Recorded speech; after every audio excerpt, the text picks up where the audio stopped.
Bonjour et bienvenue. Hola et bienvenidos. Aujourd'hui, on est ici à Santiago de Compostela, la capitale de Galice, une des régions et une des nations historiques de l'Espagne. C'est aussi la terre d'origine de ma grand-mère, un endroit où on parle une langue propre qui s'appelle le galicien ou le gallego. On est ici pour faire une série d'interviews spéciales en galicien, la langue maternelle de ma grand-mère, pour apprendre un petit peu de ce que nous autres, les Louisianais, peuvent apprendre des Galiciens. Hoy vamos a falar con un economista que también forma parte do Partido Nacionalista de aquí, o Bloque Nacionalista Galego.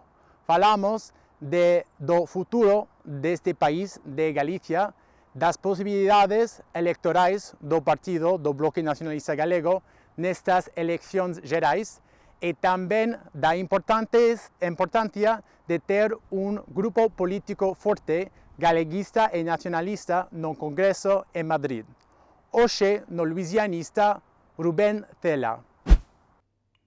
Bonjour et bienvenue, buenos días. Estamos aquí outra vez en Galicia para falar un poquinho sobre o galeguismo político e cultural. E agora estamos na sede do Bloque Nacionalista Galego, para falar un pouco da historia desta formación política importante para o povo galego e tamén sobre os propostos electorais nestas eleccións ao finais do mes. Entón, agora estamos con Rubén Tela. Hola, bons días. Moi bons días, é un placer terche aquí na sede nacional do BNG. Para mí tamén.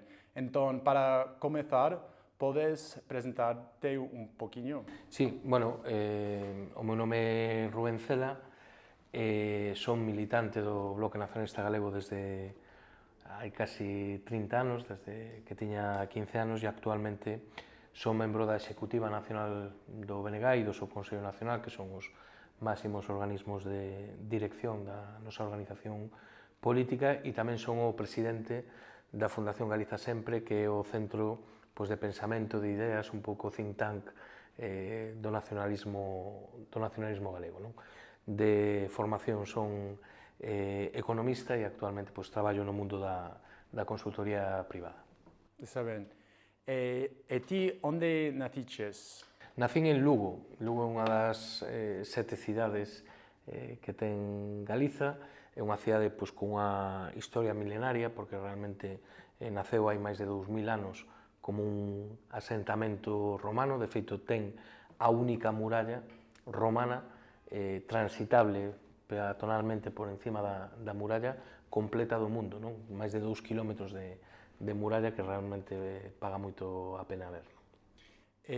A túa familia era galeguista? Non, en absoluto. Eu veño dunha familia moi humilde do rural de Lugo. Meus pais foron despois fruteiros, tiñan unha frutería no mercado na plaza de Abastos de Lugo, e veñen dun estrato popular, pero nunca tiveron nin formación, nin implicación política. Pero eran galegofalantes? Sí, eso é unha cuestión. O que acontece lingüísticamente neste país é moi propio dos países colonizados. Cando Albert Memmi escribía Retrato dun colonizado,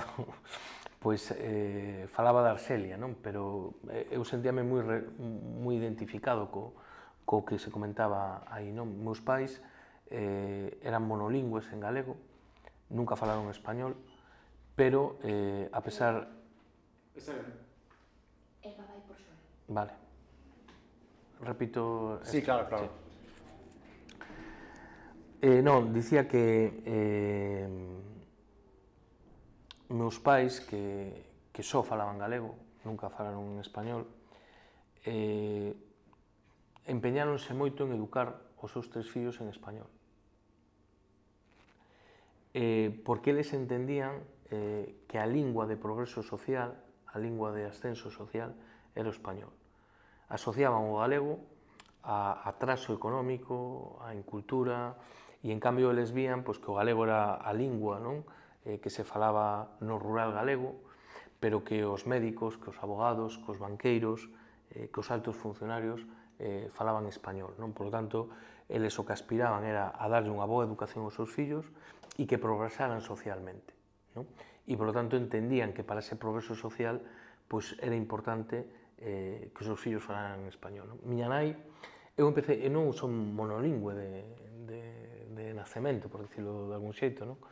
Eu era monolingüe en español hasta os 15 anos. E din o paso de empezar a falar galego precisamente por concienciación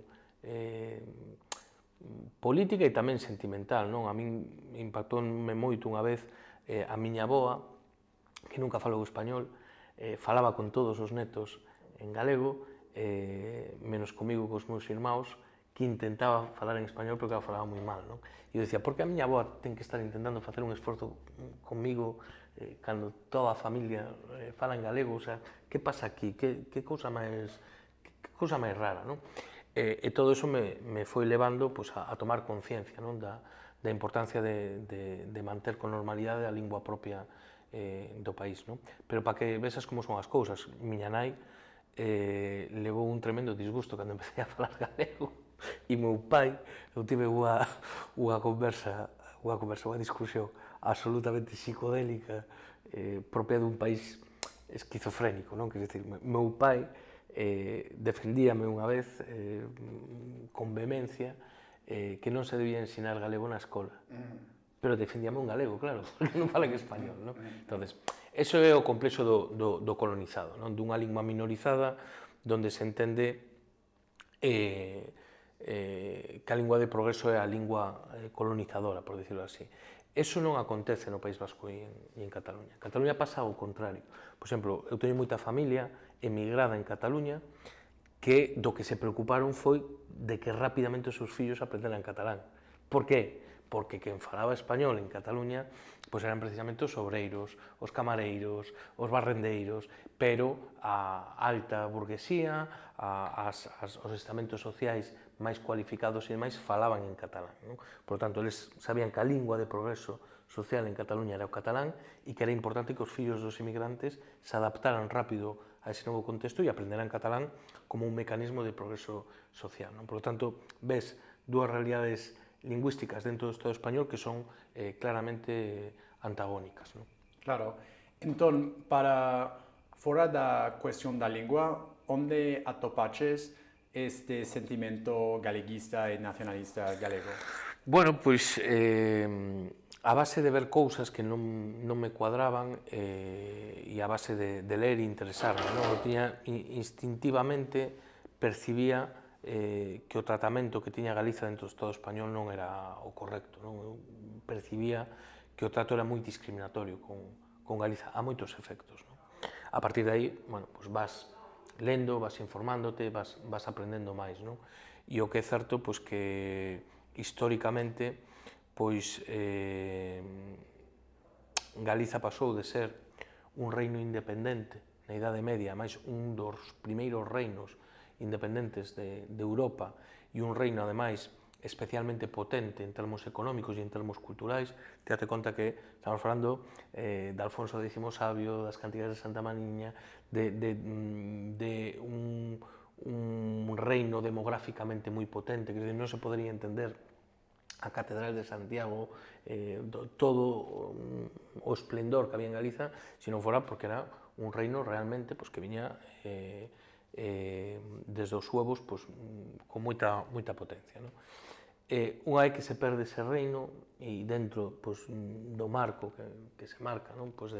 Da España, dos reis católicos até os nosos días, pois o papel de Galiza é un papel moi neocolonial no sentido de reservar a Galiza como reserva de man de obra barata, fundamentalmente, de materias primas, pero sempre como unha zona moi periférica dentro do que é a política do Estado español. Todo eso, o tema lingüístico, o tema cultural, a min foime levando a tomar conciencia de que Galiza era unha nación e que, por tanto, como calquera outra nación, como pode ser Escocia, como pode ser Irlanda, como pode ser o País Vasco, ou como pode ser calquera outra nación sin Estado do mundo, éramos nacións que non tiñamos Estado e que era importante contar con estruturas políticas, sindicais, sociais propias que defenderan desde Galiza unha política autocentrada no país, non? E que defenderan que Galiza ten dereito a decidir libremente sobre o que ten que ver cos galegos e cas galegas e, por tanto, reclamar un estatus político diferenciado dentro do Estado español. Nos decimos que Galiza é unha nación, que como nación ten dereito á autodeterminación e que esa autodeterminación pódese concretar de diferentes maneiras, non? Hai xente que defende que se debe concretar como un Estado soberano plenamente independente, outras persoas legítimamente poden defender que eso se pode concretar nun modelo de Estado confederal ou xenuínamente federal, realmente federal, onde se recoñeza o carácter plurinacional do Estado español e onde haxe un modelo de soberanía compartida onde realmente os galegos e as galegas teñan a capacidade de decidir de verdad sobre o que lles interesa. Eso no Estado español non se dá. Aquí hai unha diferencia moi grande con Portugal. En Portugal a dictadura, hai unha ruptura ca dictadura. Hai unha dictadura fascista durante moitos anos, pero a revolución dos cravos, a revolución dos craveles,